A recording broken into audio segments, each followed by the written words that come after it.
Hello everyone, welcome to all of you. मैं सुनील आपके अपने चैनल SKGS क्लासेस में एक बार पुनः सभी साथियों का हार्दिक स्वागत करता हूं। साथियों, SSC GD प्रैक्टिस सेट को कंटिन्यू रखते हुए आज हम प्रैक्टिस सेट 6 डिस्कस करेंगे। इम्पोर्टेंट्स होंगे प्रश्न। तो आइए साथियों, बिना समय गंवाए शुरू करते हैं आज की क्लास। क्वेश्चन नंबर 1 है, उत्तर प्रदेश में आंवले का सर्वाधिक उत्पादन होता है। ऑप्शन ए रायबरेली ज़िले में, ऑप्शन बी प्रतापगढ़ ज़िले में, ऑप्शन सी सुल्तानपुर ज़िले में या फिर ऑप्शन डी फैजाबाद ज़िले में। तो उत्तर प्रदेश में आंवले का सर्वाधिक उत्पादन प्रतापगढ़ ज़िले में होता है। इस प्रकार ऑप्शन बी सही उत्तर होगा। आइए साथियों, बढ़ते हैं आज के अगले क्वेश्चन पर। क्वेश्चन नंबर 2 है, भारत में कुल उत्पादित विद्युत में परमाणु शक्ति का भाग है। Option A 2%, option B 3%, option C 4% या फिर ऑप्शन डी 5%। तो भारत में कुल उत्पादित विद्युत में परमाणु शक्ति का जो भाग है वो है 4%। सही उत्तर होगा ऑप्शन नंबर सी 4%। आइए साथियों, अगले क्वेश्चन पर बढ़ते हैं। क्वेश्चन नंबर 3 है, गलत युग्म को पहचानिए। चाय असम, मूंगफली बिहार, नारियल केरल या फिर गन्ना उत्तर प्रदेश। तो चाय उत्पादन में असम पहले स्थान पर है, वहीं नारियल उत्पादन में केरल पहले स्थान पर है और गन्ना उत्पादन में उत्तर प्रदेश पहले स्थान पर है। इस प्रकार ऑप्शन बी जो होगा ये गलत युग्म है। इस प्रकार हमारा सही उत्तर होगा ऑप्शन बी मूंगफली बिहार। आइए साथियों, बढ़ते हैं क्वेश्चन नंबर 4 पर। भारत में किस जलप्रपात को लोकप्रिय रूप से नियाग्रा जलप्रपात के तौर पर जाना जाता है। ऑप्शन ए बरका काना प्रपात, ऑप्शन बी चित्रकूट प्रपात, ऑप्शन सी रजत प्रपात या फिर ऑप्शन डी केवटी प्रपात। तो भारत में चित्रकूट प्रपात को लोकप्रिय रूप से नियाग्रा जलप्रपात के तौर पर जाना जाता है। तो इस प्रकार इस प्रश्न का जो सही उत्तर होगा वो होगा ऑप्शन नंबर बी। आइए साथियों, बढ़ते हैं आज के अगले क्वेश्चन पर। क्वेश्चन नंबर 5 है, भारत में जूट का सर्वाधिक क्षेत्रफल है। ऑप्शन ए असम राज्य में, ऑप्शन बी पश्चिम बंगाल राज्य में, ऑप्शन सी बिहार राज्य में या फिर ऑप्शन डी मेघालय राज्य में।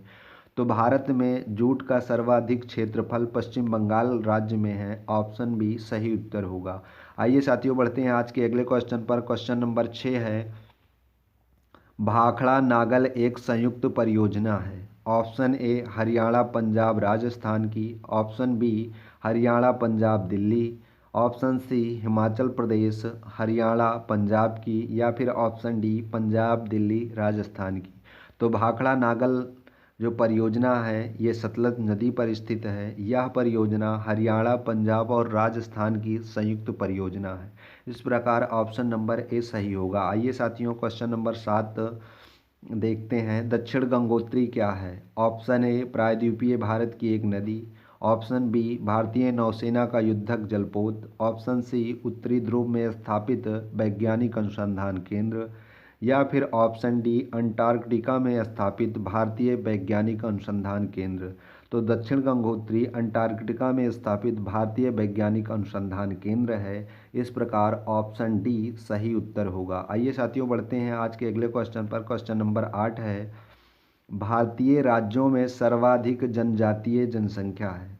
ऑप्शन ए असम एवं त्रिपुरा में, ऑप्शन बी केरल एवं तमिलनाडु में, ऑप्शन सी मध्य प्रदेश एवं छत्तीसगढ़ में या फिर ऑप्शन डी उत्तर प्रदेश एवं उत्तराखंड में।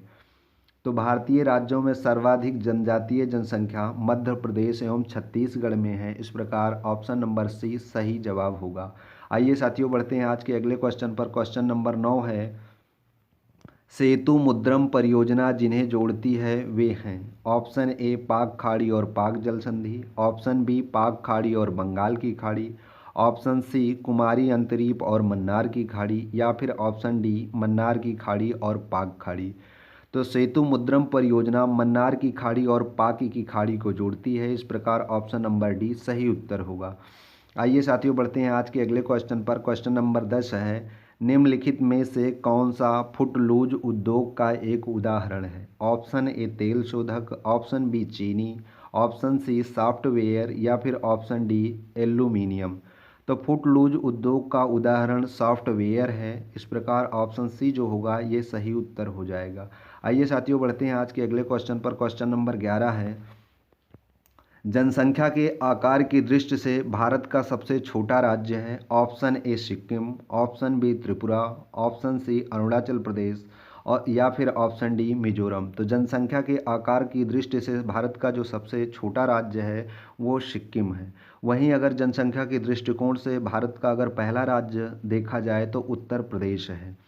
आइए साथियों बढ़ते हैं आज के अगले क्वेश्चन पर। क्वेश्चन नंबर 12 है, भारत के निम्नलिखित बंदरगाहों में से कौन सा एक ओडिशा तट पर अवस्थित है। Option A Haldia, option B Mumbai, option C Paradip या फिर ऑप्शन डी विशाखापट्टनम।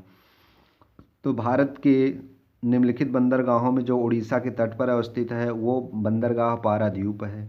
वहीं अगर बात करें हल्दिया बंदरगाह की तो ये पश्चिम बंगाल में स्थित है और मुंबई महाराष्ट्र में, जबकि विशाखापट्टनम आंध्र प्रदेश में स्थित बंदरगाह हैं। आइए साथियों बढ़ते हैं आज के अगले क्वेश्चन पर। क्वेश्चन नंबर 13 है, भारत में प्रथम जल विद्युत केंद्र की स्थापना 1897 ईस्वी में की गई थी। Option A Shivasamudram, option B Darjeeling, option C Mohra या फिर ऑप्शन डी खोपोली। तो भारत में प्रथम जल विद्युत केंद्र की स्थापना 1897 ईस्वी में दार्जिलिंग में की गई थी। दार्जिलिंग कहाँ स्थित है तो असम में स्थित है। आइए साथियों बढ़ते हैं आज के अगले क्वेश्चन पर। क्वेश्चन नंबर 14 है, देश के 100 से 200 सेमी औसत वार्षिक वर्षा वाले भागों में किस प्रकार की वनस्पति पाई जाती है। ऑप्शन ए उष्णार्ध सदाबहार वन, ऑप्शन बी मैनग्रोव वन, ऑप्शन सी उष्णार्ध पतझड़ वन या फिर ऑप्शन डी मरुस्थलीय वन। तो देश के 100 से 200 सेमी औसत वार्षिक वर्षा वाले भागों में उष्णार्ध पतझड़ वन पाए जाते हैं। इस प्रकार जो सही उत्तर होगा वो होगा उष्णार्ध पतझड़ वन।